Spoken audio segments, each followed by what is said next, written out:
Buenos días, estimados organizadores del evento, todos participantes, representantes de los medios de comunicación, partidos políticos y movimientos sociales, profesores, estudiantes. Mi discurso es el intento de una interpretación emergente y radical de 4 teorías políticas, y mis ayudantes son filósofos y científicos sociales del siglo XX para este proceso de deconstrucción y análisis.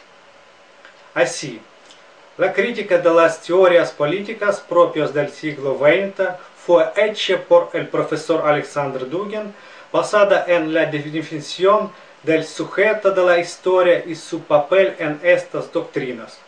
Sin embargo, si aplicamos un enfoque radical para la redefinición de los modelos políticos, descubriremos que la exposición del enfoque eurocéntrico a su vez se basa en el mundo helénico.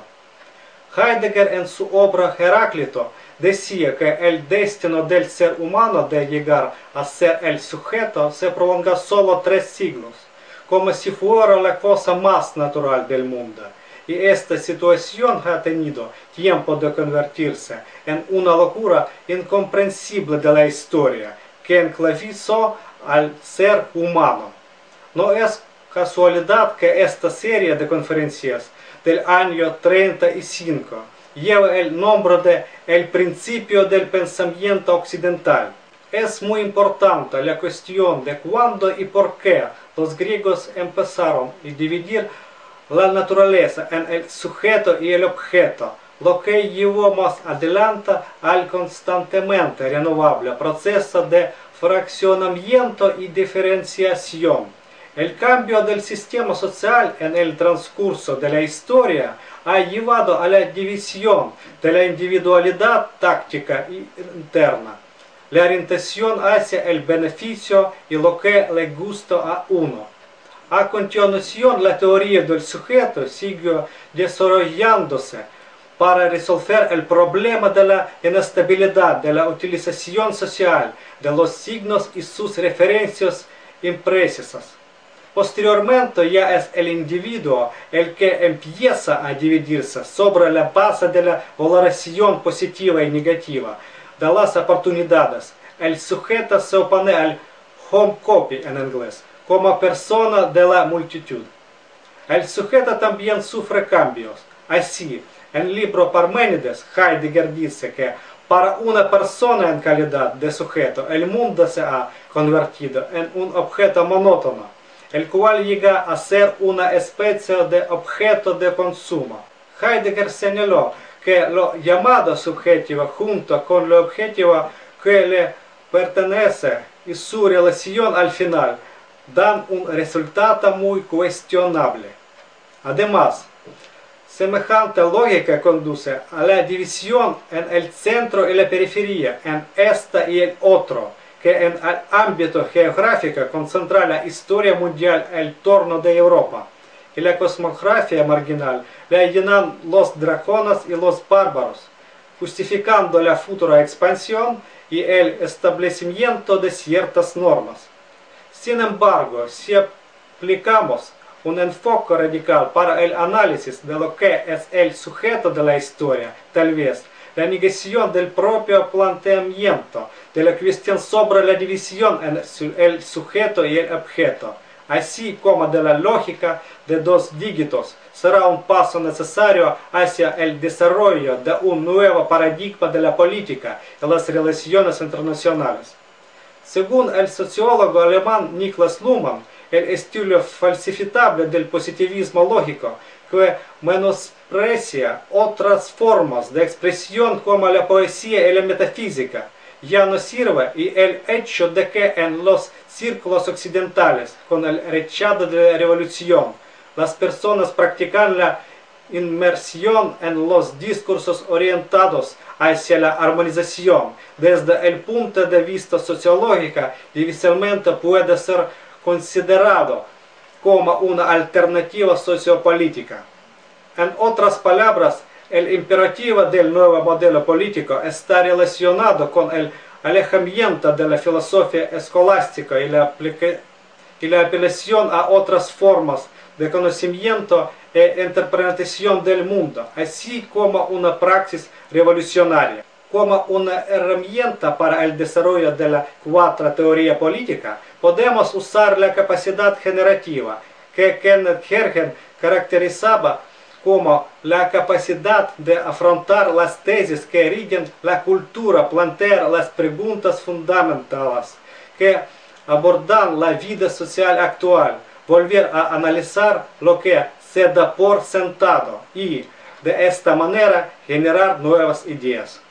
Se puede hablar mucho acerca de los modelos filosóficos auténticos de una u otra región en el contexto de los sistemas políticos, lo que es fructífero desde el punto de vista de la doctrina de pluriversum fundada por Alain de Benoist, pero también se puede construir la cuarta teoría política sobre la base de la teoría científica actual que va más allá del positivismo. ¿Por qué? Es obvio que la ideología y las ciencias políticas en general están en relación directa con el paradigma científico que prevalece en la sociedad. La lógica cartesiana en su momento influyó en los procesos políticos en los países europeos.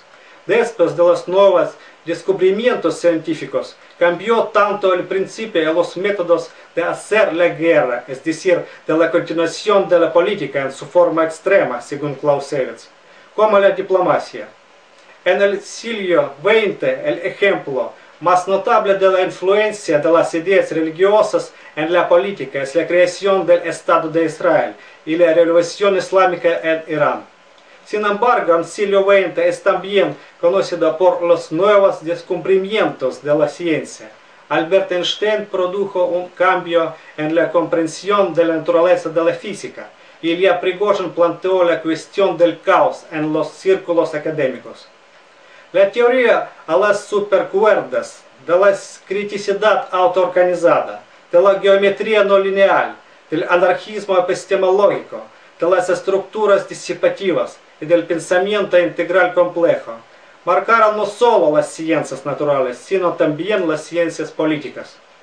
Pienso que semejantes descubrimientos científicos que explican la esencia de los procesos naturales en general pueden aplicarse a las dinámicas geopolíticas actuales, incluyendo la cuarta teoría política. Si hablamos sobre los espacios grandes en el contexto de las ideas de Carl Schmitt, entonces este tipo de formación se ajusta a la definición de un sistema complejo, término que se usa en la ciencia contemporánea. Al mismo tiempo, la presencia de los numerosos actores relacionados tanto con las políticas internas del sistema como las relaciones internacionales nos llevan a otra definición establecida, la dinámica no lineal. En este caso es difícil limitarse a uno solo de los nuevos descubrimientos. Se puede comenzar con los mismos principios de la teoría de sistemas. Uno de los pioneros en esta dirección fue Lars Kittner, cuya monografía Teoría General de los Sistemas, Ideas y Aplicaciones fue la base para la determinación de las propias leyes del funcionamiento del sistema. Son 15. La segunda ley de la termodinámica, a pesar de que se refiere a la redistribución del calor entre los cuerpos dentro de un sistema cerrado, según varios autores en varios casos, es aplicable a los sistemas complejos que en principio están abiertos. La ley de complementariedad. Las leyes de la complementariedad entre los pueblos en el contexto de la teoría efrasiática la desarrolló Lev Gumilev. En la teoría de los sistemas, esta ley se describe así. Dos proyecciones o modelos cualquiera del sistema permiten adquirir conocimientos sobre el sistema, donde no son totalmente independientes, ni son del todo compatibles. En realidad es la idea de Paul Feyerabend y Nicholas Maxwell sobre la existencia de las teorías alternativas que compiten entre sí y tienen una base de pruebas no menos sólida. Por supuesto, si examinamos este proyecto, tanto la Unión Euroasiática como una sur tienen en calidad de la proyección numerosas descripciones, incluso las contradictorias. El holismo. Según Skinner, el sistema posee propiedades integrales que no se manifiestan en ninguna de sus partes y sus interacciones, y las partes poseen propiedades que no se manifiestan en el sistema como algo íntegro. En nuestro caso, la Unión Euroasiática lleva solo una parte de la información sobre sí misma como un sistema, pero muchos detalles de lo que consiste escaparán de la vista. Por ejemplo, los grupos étnicos que habitan en el espacio de Eurasia o grupos lingüísticos son muchísimos. Sin embargo, no todos los representantes de los pueblos, por una u otra razón, podrán tomar decisiones sobre la formación supranacional, interestatal y, por supuesto, no todas las lenguas podrán pretender ser reconocidas como lenguas oficiales de la Unión. Lo mismo podemos decir sobre los aspectos legales. Si en algunas regiones la influencia del derecho tradicional y de la religión es fuerte, pues en otras está completamente ausente. Es más, el principio del holismo nos lleva a la necesidad de las investigaciones interdisciplinarias, que rechazan la estrecha especialización muchas veces inadecuada para el estudio de los procesos complejos. El principio de la oscuridad dice que el sistema no puede ser conocido completamente. En primer lugar, los propios elementos del sistema no pueden tener la información completa sobre él. Y, por supuesto, en los procesos políticos, cada uno será responsable de la información que dispone. El sistema neoliberal trata de resolver este problema con la homogenización de las culturas y los pueblos, al crear un mercado común con un nivel de normativas. Para nosotros tal vez este principio es una función muy importante relacionada con el misterio. El principio de 80-20, según el cual el comportamiento del sistema está formado por el 20% de sus elementos y los restantes 80% cumplen la función de los estabilizadores del sistema, es decir, realizan una especie de servicio de seguridad. Esto confirma la teoría bien conocida de que la minoría siempre es la razón tanto de la creación de los estados como de su ruina.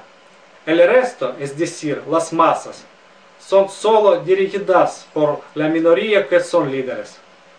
William Ashby, que se ocupa de los problemas de la cibernética, es decir, de la dirección, participó en la formulación de la ley de la variedad necesaria. Según él, la variedad de los elementos de control del sistema no debe ser inferior que la variedad de los trastornos en la entrada del sistema. En otras palabras, cuanta mayor es la diversidad de las posibles acciones del sistema, más fácil será dominar las posibles desviaciones. Aunque esta ley es bastante simple, algunas acciones de los líderes de varios países y alianzas más bien demuestran la incapacidad de pensar en categorías complejas. Sabemos que las tres teorías políticas utilizaron un lenguaje sencillo y una unificación de la terminología, pero en el proceso de desarrollo de la cuarta teoría política será necesario pensar en las soluciones alternativas a uno u otro de los problemas y también estar dotado de la creatividad operativa. El principio de jerarquía. Con la palabra jerarquía uno enseguida imagina la pirámide que consta de las capas clasistas, lo cual es cierto para el periodo agrícola de la historia humana, o de las capas de la escala política burocrática, lo que refleja el principio del funcionamiento del Estado en la era industrial. Sin embargo, en este caso, en las jerarquías basadas en los fenómenos naturales, cada nivel se compone de varios sistemas integrados. Por lo tanto, la jerarquía en los sistemas complejos presenta un proceso bastante integral, en vez de la construcción formada por los bloqueos separados. en las relaciones internacionales puede servir como un ejemplo las estructuras supranacionales que requieren su idioma de gestión distinto de los módulos aplicados en los propios estados. Será necesario elaborar algo parecido también para las ciencias políticas en la cuarta teoría política, y el nuevo lenguaje debe superar cualitativamente a los ya existentes. Modularidad. Cualquier sistema se divide en una determinada cantidad de módulos. Los investigadores señalan que en las redes críticas suele aparecer espontáneamente la organización modular. La presencia de semejantes módulos conduce a que en el sistema aparezcan las llamadas paredes de resistencia que dificultan el paso de las señales. Esto puede ser tanto la resistencia de los partidos como la burocracia de los funcionarios, así como los intereses específicos de las élites regionales o nacionales. Semejantes módulos son las estructuras horizontales. A la jerarquía mencionada anteriormente es una estructura vertical en los sistemas complejos, las cuales ayudarán a comprender mejor el sistema y utilizarlo de una forma instrumental, es decir, dirigirlo. La redundancia de los recursos. Este requisito es necesario para asegurar la estabilidad en las condiciones de perturbación sobre las cuales hablamos en la descripción en la ley de la variedad necesaria, el principio de 80-20. También es necesario reconocer que para la era de la información esta importante condición dice que para conseguir la cantidad adecuada de información son necesarios canales adicionales de comunicación y su fiable protección. La fuga de información y su interpretación errónea deliberada se podrían utilizar para desestabilizar el sistema desde dentro. El principio de la alta densidad de flujo también se asocia con los anteriores. Si el flujo de recursos a través del sistema es lo suficientemente grande, entonces más recursos estarán disponibles para hacer frente a la perturbación. Parece bastante simple, pero de hecho, excepto las tareas para asegurar la estabilidad del sistema, aquí se plantean interrogantes acerca de un salto cualitativo, el desarrollo a la evolución, es decir, aquellos imperativos que son necesarios para la sociedad, la aplicación de las políticas de calidad a los nuevos avances en la ciencia y la tecnología. El principio de la suboptimización de Lars-Skinner se define de la siguiente manera. Si todos los subsistemas individualmente se construyen para operar con la máxima eficiencia, esto no significa que todo el sistema funcionará con la misma eficiencia, y viceversa. Se puede elaborar el modelo más eficiente de todo el sistema, pero sus elementos no serán igual de eficientes. Esto conduce a determinadas reflexiones relacionadas con la unificación y la normalización de las decisiones y los procesos de dirección. Por lo tanto, de acuerdo con este principio, no habrá tal organización o grupo que sea efectivo en todos los niveles de la jerarquía. De esto podemos sacar la conclusión sobre la necesidad de una adecuada captación de personal y la correcta organización del proceso político. La crítica de la burocracia será bastante apropiada, especialmente teniendo en cuenta la teoría de la rotación de las élites de Alfredo Pareto y su origen halogénico, según los sociólogos. El siguiente principio, que también está relacionado con los anteriores, se refiere al exceso de la dirección potencial. Por lo tanto, para lograr el comportamiento deseado, es necesario tener un bien conocimiento del sistema, y esto sí que es un problema. Si en la teoría de los sistemas complejos se habla de las dificultades asociadas con la descripción del modelo del entorno, entonces para los procesos políticos, tanto en Rusia como en Brasil. Las posibilidades potenciales para las acciones eficaces brillan por su ausencia.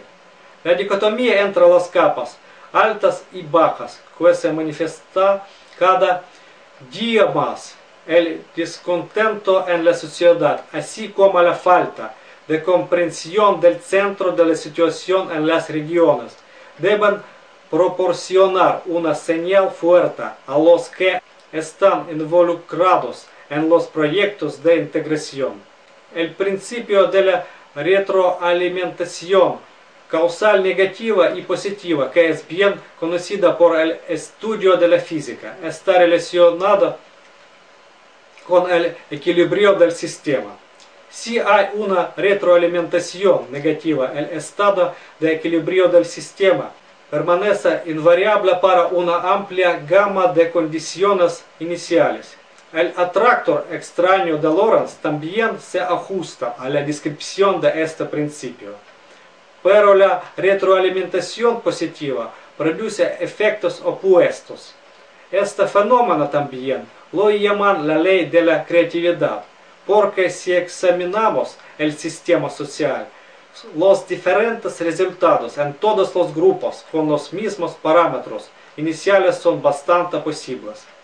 El principio del tiempo de relajación dice que si el tiempo de relajación del sistema es menos largo que el tiempo promedio entre las perturbaciones, la estabilidad del sistema es posible. Puede estar directamente relacionada con los procesos de integración, porque son la reorganización de los mecanismos económicos, legales, políticos y sociales.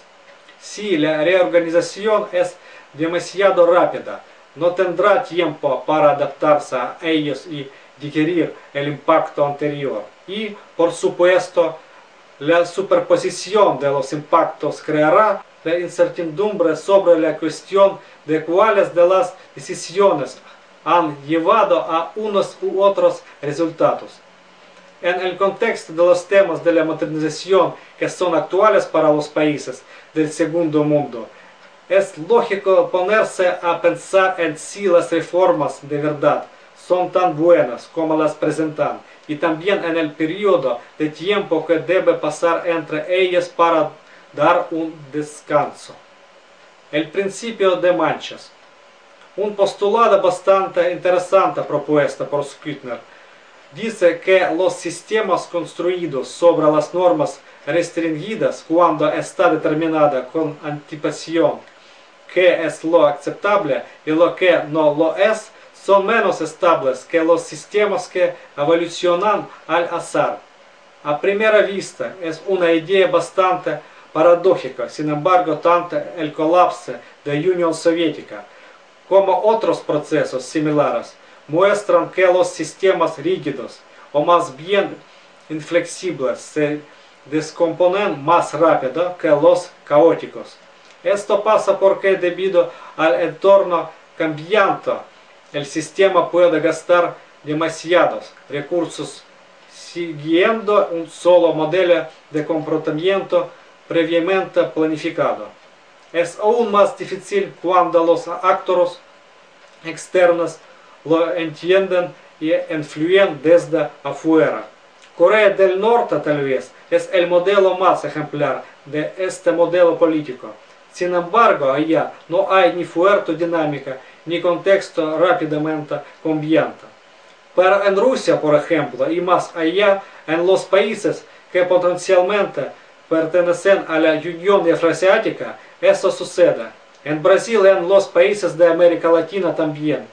Por lo tanto, las acciones que pueden ser contrariar a las normas aceptadas, a menudo pueden ser dirigidas a la supervivencia del sistema y su funcionamiento eficaz.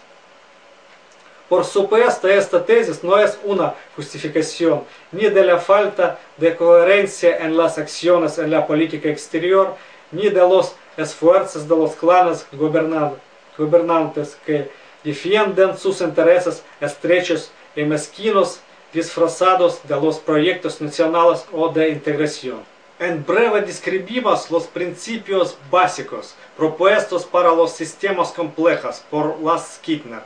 También existen otros atributos. Los científicos en el Instituto de Santa Fe en su debido tiempo desarrollaron los métodos de la dirección de los sistemas adaptivos y otras definiciones basándose en las investigaciones interdisciplinarias. Por ejemplo, las cuestiones de emergencia también los inherentes al fenómeno que estamos analizando, aunque los estados emergentes fueron mencionados por primera vez en la descripción de los procesos políticos que se produjeron durante el colapso de Austria-Hungría y el Imperio Otomano. En aquel entonces, los grandes jugadores en Europa prefirieron el balanceo a través de la supresión de los disturbios que tuvieron lugar en los estados recientemente formados. Los procesos actuales no menos activos que ocurren en la periferia de Rusia, así como en Iberoamérica y otras partes del mundo, también indican unos cambios geopolíticos paradigmáticos. Pero si anteriormente todo se veía como la amenaza para los estados nacionales, ahora la idea misma del Estado-Nación le ha caído en el olvido y la ciencia moderna tiene una explicación para estos procesos. El equilibrio entre el orden y el caos, que se deriva de las propiedades de los sistemas complejos, el pensamiento plural y no lineal característico, para su descripción pueden servir no solo para la explicación de los cambios ya realizados, sino que también ayudan a construir una nueva realidad de los espacios grandes. Es objetivo principal es elegir correctamente los equivalentes para esta teoría de los sistemas complejos adaptivos en las perturbaciones geopolíticas actuales. Y una nota rápida acerca de las ideas de Carl Schmitt. Schmitt usa el concepto de nomos para la construcción de su teoría sobre los órdenes políticos, los cuales se cambian uno a otro en las épocas diferentes. Rindiendo tributo al genio alemán, no podemos pasar por alto el hecho de que él estuvo implicado de forma natural en el paradigma científico europeo e interpreta el concepto de la ley en este contexto. Pero si nos ponemos a criticar el eurocentrismo y sus raíces helénicas, eso nos obliga a iniciar el análisis comparativo exhaustivo y el revisionismo de la teoría de Schmitt. Por ejemplo, desde el punto de vista de la teoría eurasiática clásica y los filósofos rusos que apelan a la ortodoxia, algunas tesis de Schmitt pueden ser discutibles. No es actual que el filósofo ruso Vadim Kozhinov afirmará que el occidente es inherente a lo que debe definirse como nomocracia, el poder de la ley, y las sociedades asiáticas representan etocracia, de la palabra griega ethos, costumbre. Al mismo tiempo, él consideraba a Bizancio como un estado ideocrático. El modelo de ideocracia fue presentado antes por uno de los fundadores del eufrasionismo, el geógrafo Piotr Savitsky. Él consideraba que para el modelo de característico, la visión general y la voluntad de las élites gobernantes para servir a una idea general reinante que representa el bien del conjunto de los pueblos que habitan en un determinado mundo especial de autarquía. Por la forma, la ideocracia puede parecerse al nomos de Schmitt, dado que apela a espacios grandes, sin embargo su contenido varía. Piotr Savitsky propuso la ideocracia para Rusia y Eurasia, donde la religión dominante es ortodoxa, con una herencia bizantina adaptada en primer lugar el cuerpo teológico, que está lleno de textos complejos y paradójicos. En este sentido, me gustaría dar un ejemplo del discurso del Metropolita Hilarión de Kiev, la palabra de la gracia, registrada a mediados del siglo XI. Hilarión plantea el tema de la igualdad de las naciones, lo que se oponía fuertemente a las teorías medievales del pueblo escogido de Dios. En otras palabras, esta es la teoría del imperio universal, donde todos los países y las ciudades y los pueblos tienen gran respeto y alaban cada uno a su maestro, quien les enseñó la fe ortodoxa.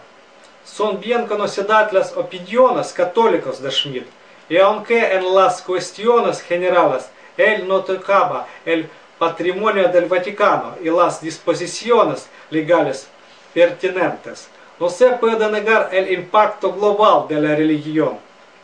Así como en el caso de Rusia, a pesar de la antigüedad del texto indicado y el conocimiento superficial de la ortodoxia de la actual mayoría, tampoco se puede negar la influencia de las estructuras del subconsciente colectiva o de lo que suelen llamar la cultura estratégica en la agenda política.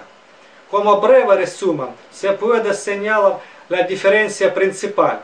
En la concepción de nomos de Schmidt está expresada la idea de la tierra de la ley, mientras que la ideocracia de la filosofía rusa apela a la tierra de la gracia.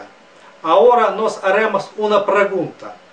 ¿Para qué desarrollar la cuarta teoría política? ¿Para argumentar las leyes proyectadas en el espacio geográfico o para el establecimiento de polos de gracia? Hablando de la geopolítica multipolar y formando su escuela, debemos recordar que el polo no es un término técnico, como suponen las escuelas actuales de las relaciones internacionales. Heidegger identifica el polo con la polis.